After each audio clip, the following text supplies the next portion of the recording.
Ito yung isa kong laruan. Siguro alam nyo na kung ano to, no? Yung degree Celsius, degree Fahrenheit, yung reading. O yan, ganyan kalamig ngayon sa atin. Sa loob ng bahay ko, nasa 24. Ang hindi natin kalimitan nalalaman ay ito. Okay, ito na-calibrate ko na.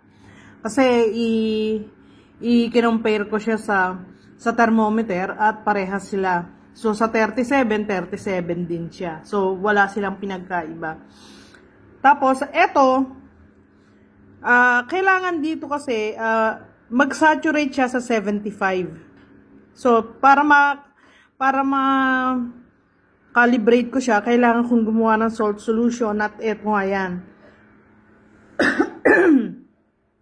Yung salt solution, naghalo lang ako ng asin. Tapos, nilagyan ko ng, yung asin, nilagyan ko ng pakonti-konti ng tubig hanggang sa yung asin ay parang nabasa lang. Ganun lang siya. Hindi pwedeng maraming tubig. Parang nabasa lang siya. Pag na-achieve ko na yon, nilagay ko sa plastic. Tapos, iiwan ko siya rito magdamag para bukas ay malaman ko. Ngayon, eto, kanina isinil ko na yan eh. Sinil ko na. Kung meron kayong ziplock, pwede yon yung ziplock. Basta kailangan wag siyang mapasukan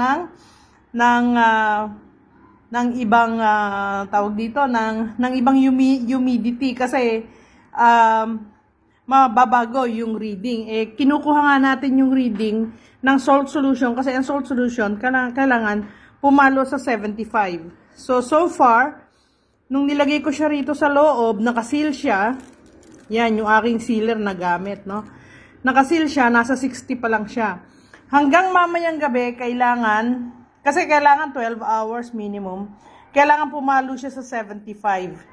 Pag hindi siya pumalo sa 75, ibig sabihin lang nun, kailangan kong i-adjust etong hygrometer. Hygrometer po tawag dito.